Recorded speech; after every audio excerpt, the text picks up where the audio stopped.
Hello, and you're all very welcome along to the latest Champ.ie podcast, Ireland's premier horse racing podcast in association with Boyle Sports, Gorham Park, EJ Menswear, Shamrock Thoroughbreds, Midland Travel and McCafferty's traditional Irish bars. They're coming to the final fence and the 25 Govs tie yesterday. Nick Rocket lands in the lead from Velvet Elvis, gone well clear. Up Favori to Shundu and Bushman's past, they're well strung out.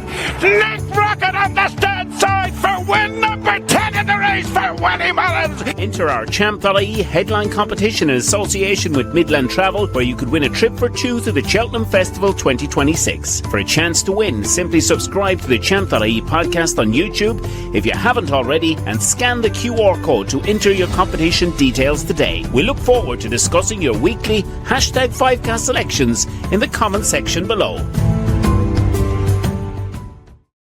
Well, hello, and you're all very welcome along to the latest edition of the Champ.ie Horse Racing Podcast in association with Gorham Park, Boyle Sports, EJ Menswear, Shamrock Thoroughbreds, McCafferty's Irish Bars, Midland Travel, and we are delighted, as always, to have your company this week as we build up to the action at Ayr. It's Scottish Grand National weekend. It's been Grand National weeks over the last couple. Here are the races this week that we look at.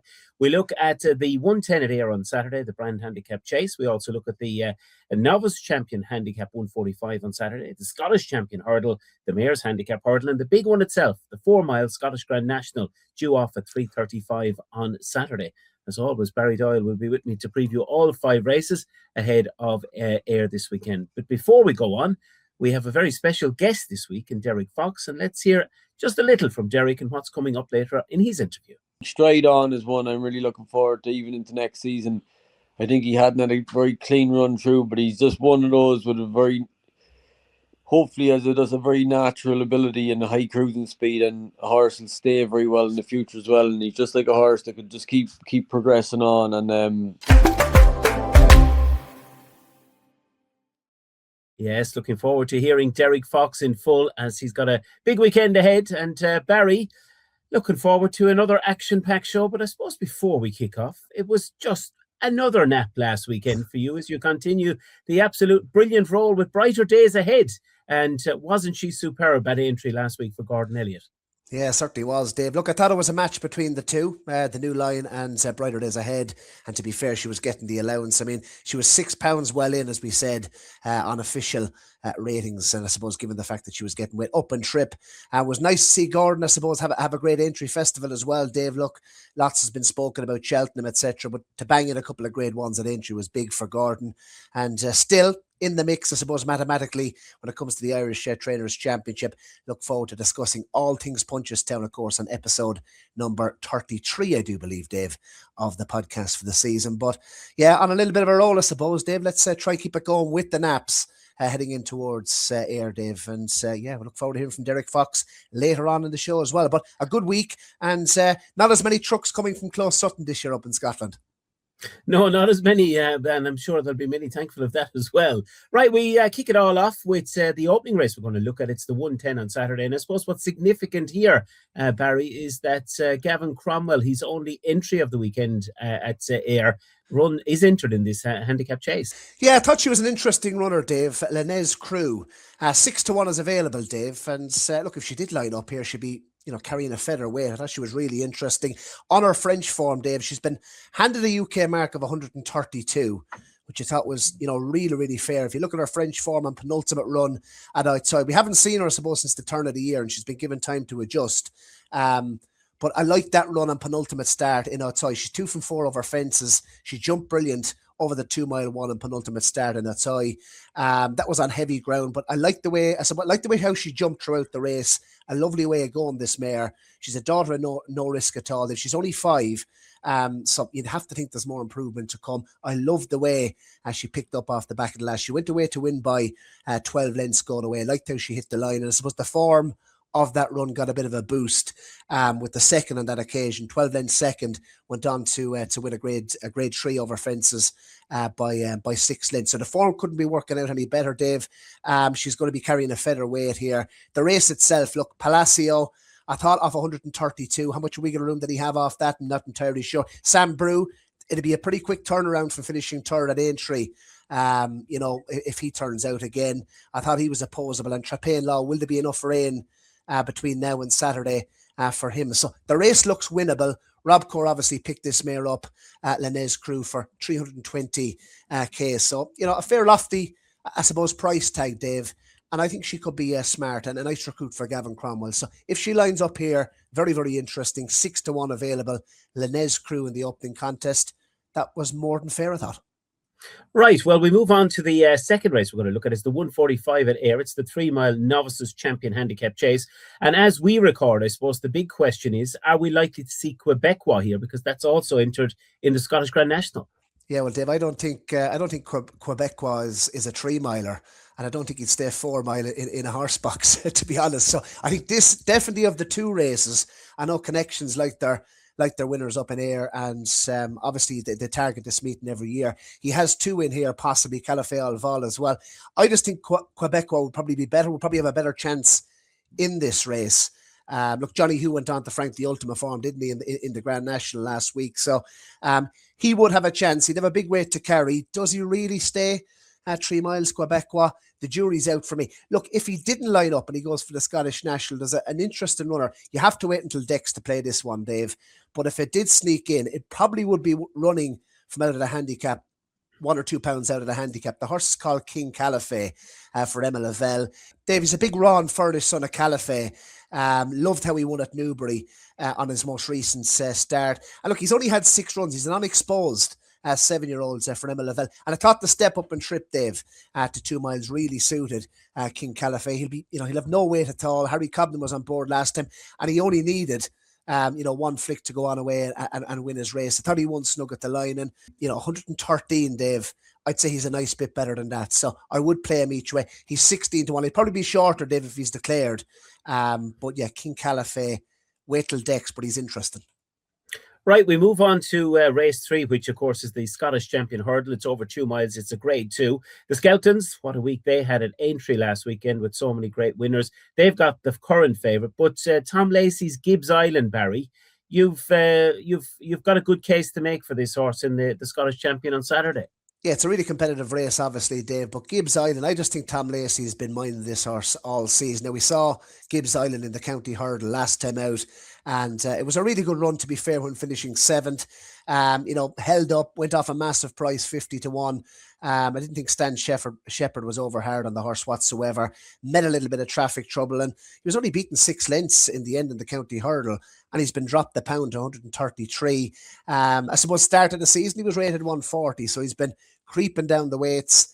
I thought he could be very competitive off 133, Dave, just 10 stone 6 for a yard at the moment, in absolutely flying form. 33% strike rate for Tom Lacey. He's a good team of horses heading up there. He's a chance, obviously, in the big one at the Scottish National as well, with the JP runner. But as I said, I think he's been minding him. It seems like we're building up to a crescendo this season for Gibbs Island, and at the price is 12-1 each way. I thought he was a good each way bet in the Scottish Champion Hurdle. The race itself, look, it is competitive, Dave. Definitely you could make a case for plenty, but that county hurdle form looks strong, and I didn't think he was all out to finish 7th. Yeah, he's certainly going to be very much in the mix, but I think you've made a valid point. It is looking very ultra competitive. Right, that's our first 3 races looked at. We're now going to take our first ad break on the show, and right after this, we will hear from our very special guest this week, Derek Fox. Now boarding the train of thought. Calling out. Injury Lane. Statminster. Opinion Circus. Last Chance Cross. And Decision Time.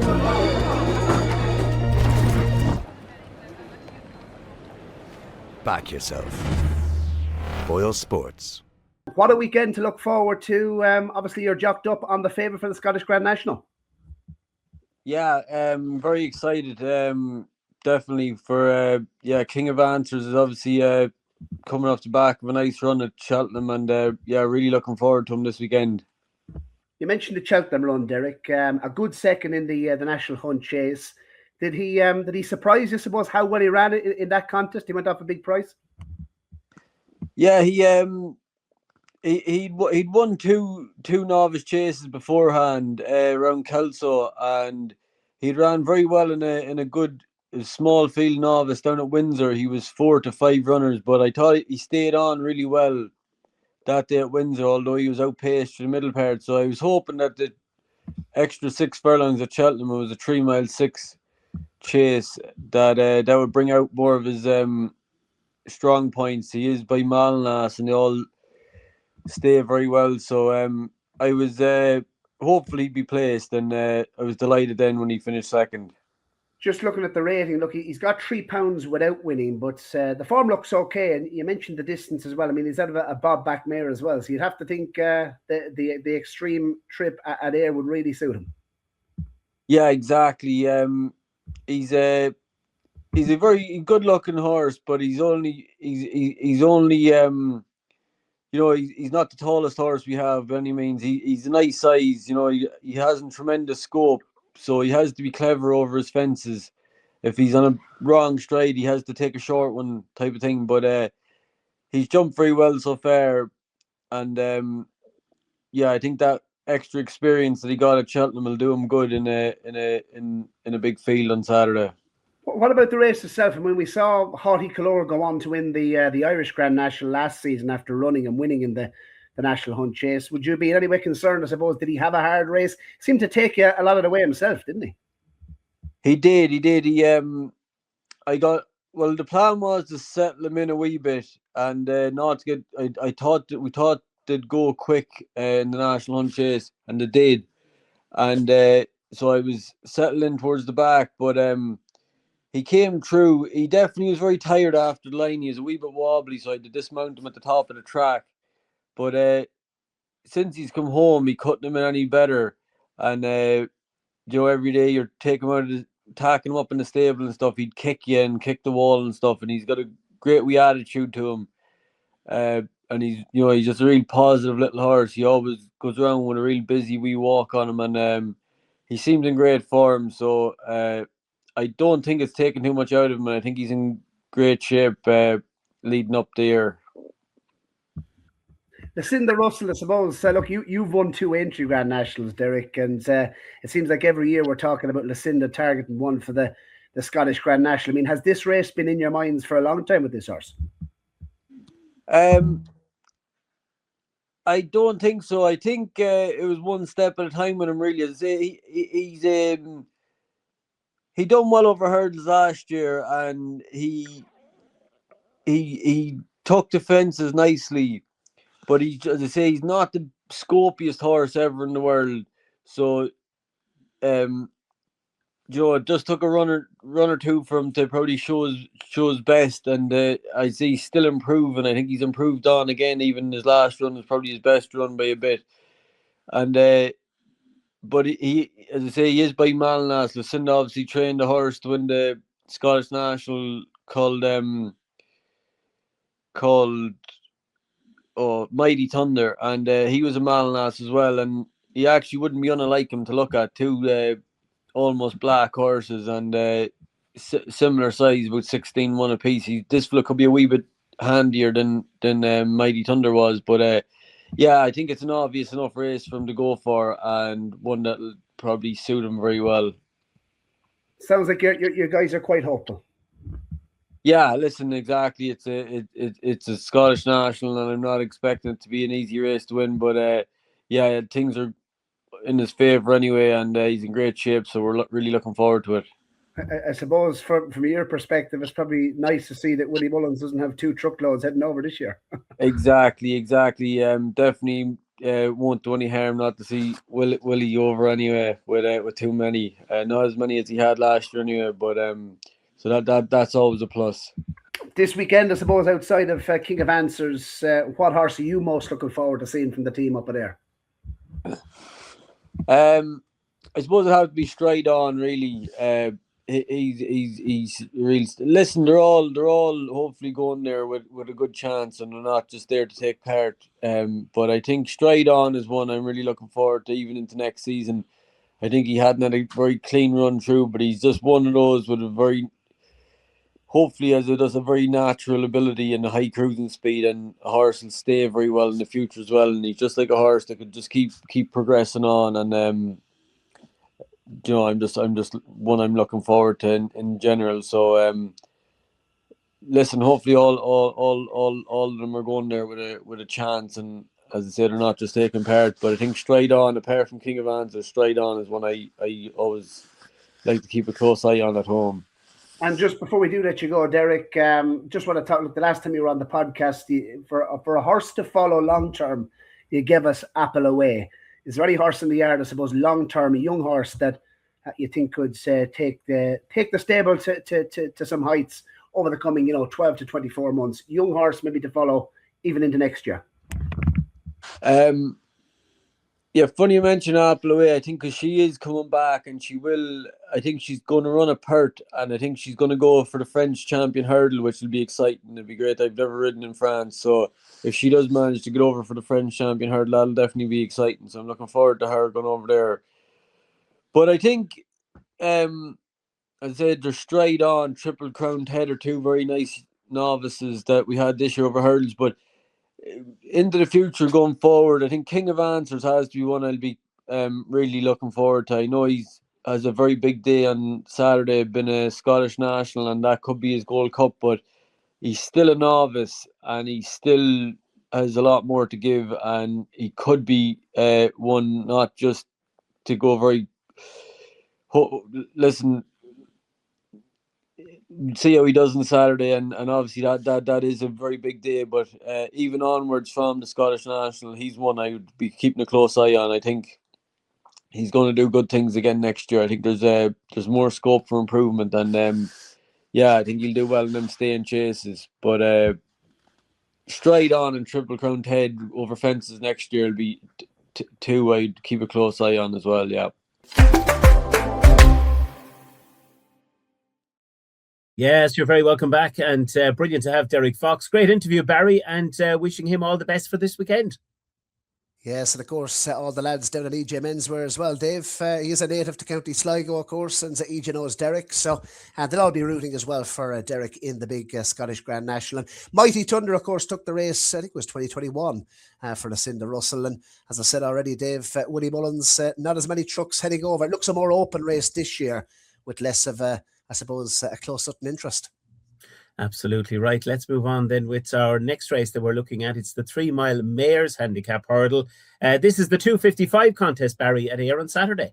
Yes, David, I'm looking towards the head of the market and the head of the weights here. Love this mare, Dave. World of Fortunes has to get the vote here, Dave. She's priced up at 5-1. I thought that was a decent price, Dave. She's coming back into handicap company. 3-time listed winner, including last time, of course, at Kelso, where I thought she was really good for the Kenny stable.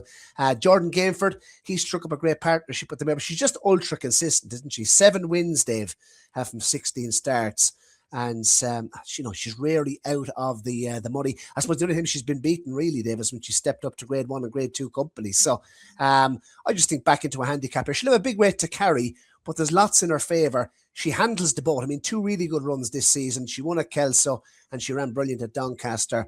Lady Adiva, of course, did the form no harm whatsoever at the Cheltenham Festival. So that form looks strong. So she handles the boat. Obviously comes over nicely. Nice ground. It's not going to be, it's not going to be really testing ground at Ayr, so that'll suit her. She's proven over 3 miles. There's a couple of these, Katira included, Dave, if she runs, that actually have to prove themselves over 3 miles. She doesn't. She stays all day. And as I said, look, I just think she ticks a lot of boxes for the race. She'll have a big weight to carry, but she's a mare going in the right direction.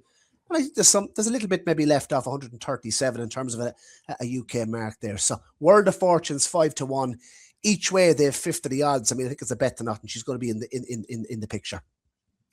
Right. Well, the big one on Saturday, of course, is the Scottish Grand National. It's as always going to be very competitive and open race. Going to be run over the 4 miles here.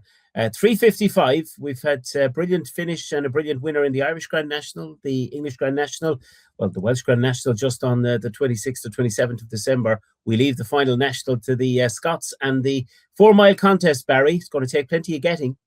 It is, but I just think this horse is my nap of the weekend. A King of Answers. I love this profile for this race. Ever since Cheltenham, really. I suppose he was on the radar prior to Cheltenham, but he went off a big price for the National Hunt Chase, Dave. And I thought he was a real eye catcher when finishing second. Derek Fox, I thought he really took care thought he really took care of King of Answers. Wasn't overly hard. Just loved how he started passing horses from the back of the second last, hands and heels the whole way. And he really only got going, didn't he, after, 3 miles and 3.25 miles. And that was the most, I suppose, taken part for me, was the further they went, the better this horse seemed to go. Delighted to hear Derek, talk about this horse's well-being since Cheltenham. He's come out of the race really well. He's been strongly supported in the market, and it looks a more open race, I suppose, the Scottish National this year, Dave. We mentioned Willie Mullins. I mean, he's going for 3 in a row in the race. McDermott, Captain Cody last season, and he has rode to home in the Scottish National. I thought he was all out, to finish second in the Kim Muir off 137. How much more, I suppose, is there to come from him this season? And when Paul Townend, Patrick rode in the Kim Muir, so we mightn't even see Paul over. Kim Rock, he's to prove stamina. He's only 6. It's a tough race. Isaac de Zobo, he went off a massive price, Dave, for the Midlands National. He done it impressively, but he's gone up in the weight. So to me, it doesn't. I would give Tom Lacey's horse an each way chance at Montregard. He's only 7, Dave. He could be one maybe going in the right direction as well. But for me, King of Answers, the National Hunt Chase form, Dave. Last season, we saw Hottie Calore come on from Cheltenham and go on and win the Boyle Sports Irish Grand National. This year, the form is starting to work out okay. The 3rd in the National Hunt Chase, one big bang. That was 6th in the Irish National. You were never going to beat Soldier of Milan, were you? I mean, he was a graded horse in a handicap. I don't think there's one in here. And the 6th, weighed out, went back over hurdles, obviously a month at the Aintree Festival. So the form, it's stacking up, I suppose, the National Hunt Chase form. The Cinda won the race back in 2021 with Mighty Thunder. This would have been a target, and the well-being of the horses, as we've heard from Derek, big positive there. Big field handicap experience as well. It would have done him no harm whatsoever getting in amongst horses, Dave. 17 runners in the National Hunt Chase, and he passed half the field, more than half the field to finish second. So lots to like. King of Answers, Dave. Nap of the weekend at 6-1 for me. Lovely job. Right, we're going to head into our final ad break on the show, and right after this, we'll be back with the best bets and selections for this weekend. McCafferty's traditional Irish bars are located across Ireland, the UK, Spain and the United Arab Emirates. McCafferty's bars provide the perfect backdrop and atmosphere to watch all horse racing and sports events, serving traditional Irish food and music played 7 days a week. Come to McCafferty's for the crack and stay for the experience. Check out McCafferty'sbars.com. Barry, you've been on some roller coaster. Great couple of weeks with Naps winning, and bring us through the runners and Naps that you put forward over the last couple of weeks. It's been a good couple of weeks, Dave. Long may it continue, and so hopefully we get the Nap up here for their own. On to Punchestown maybe for a 5-timer with the Naps. Come walk with me. Obviously, it was Fairyhouse Easter. We had the Nap at 8-1, 10-1 the Moore Rambler. Of course, Cheltenham Festival. Colin Keane gave it an absolute peach, and brighter days ahead, as you mentioned, top of the show, Dave. A little bit more straightforward, but 2-1 got the job done. So we're going to go with King of Answers. 6-1 for the Nap, as mentioned this week, Dave. I think, look, with a bit of luck and running, provided he gets a clear round, I just think he loves passing horses. He's an ideal profile for the race, and he'll be absolutely banged there. 6-1. I mean, I don't know what the bookies are paying, Dave. Boyle Sports, you get an extra place anyway. Definitely 5 places in the Scottish National, maybe even 6. So keep an eye out for that, Dave. But, he's going to be bang there. I think just 6-1. I've liked them for the race, I suppose, ever since Cheltenham. Next best, Dave, I thought Gavin Cromwell's, if it does run, the mare in the very first race on Saturday's card, as mentioned, down to bottom of the weights, Lene Crew, on her French form, 132. She could be very well treated. A good jumper, has a turn of foot, a nice action as well. The nicer ground, I think, might actually, you could see this mare improve. So, look, she was 6-1, Dave, Lene Crew. That would be a next best. And mention Gavin Cromwell, if he does run Secret Force, Dave, I was hoping we'd see this horse in the Boodles. Didn't get in. But Secret Force, I thought, could be well handicapped. Owned, of course, by the Fives. They like their winners up in Ayr and the Scottish Grand National meeting. 124 rated, Dave. Had a run in listed company at Musselburgh last time. But off his mark, I thought there could be more to come from him. That Secret Force on Friday's card, if he runs in the 145, that would be a bet for me as well. The first race on Friday. So there we are, Dave, as we build up the Punchestown as well. Of course, 5-cast selections that we do encourage the listeners to continue to put in their 5-cast selections, because you never know, Dave, we might give away maybe a pair of tickets or some cool prize maybe coming up to Punchestown. And we do have the awards night coming up as well, of course, on the show, Dave. That was a big hit last year, wasn't it? But that's to come as well. So any contenders maybe for Horse of the Year? I was thinking Zanouche definitely worth a nomination, Dave, for Horse of the Year, maybe even Revelation of the Year. They were 2 categories last season. But Soldier in Milan, that was some performance in the Boyle Sports Irish Grand National. He'll have to get a nomination for one of the categories as well, you'd have to think. Yes, absolutely. Plenty of headaches to be had around the nominations. And of course, Barry, just to mention as well, Gorham Park heading right in now as well to the flat season after what's been a really busy and great national hunt season, but plenty of great flat racing to come at Gorham Park as well. Yes, as well. They've done great work in Gorham, to be fair. You know, the new members bar as well, of course, after opening as well. The Gorham Park Classic, that was a real hit, wasn't it, over the last couple of seasons. And that's coming up, of course, as well. Big day on the calendar. Lots of prize money as well. And a bit of international interest as well, Dave, I do believe. So, the flat season, when the sun is shining in Gorham Park, we always talk about Tiestes Day, Dave. But when you're in the top bar and you're having a pint for the flat season, when the sun is shining at Gorham Park, looking out on the golf course, everyone associates Gorham Park with the Tiestes Day, but the flat season, a nice evening in Gorham Park, a twilight card, it's hard to beat that as well. Certainly is. Well, that brings us to another show, an end of show here on the Champ.ie Horse Racing Podcast. Hope you've enjoyed it. We hope we found you some winners, and we look forward to coming back with you, looking ahead to the magnificent 4 or 5 days at Punchestown Festival. But from Barry and I, have a great Scottish National weekend, and thanks for watching. We're thinking about daily videos. We'll see for Punchestown.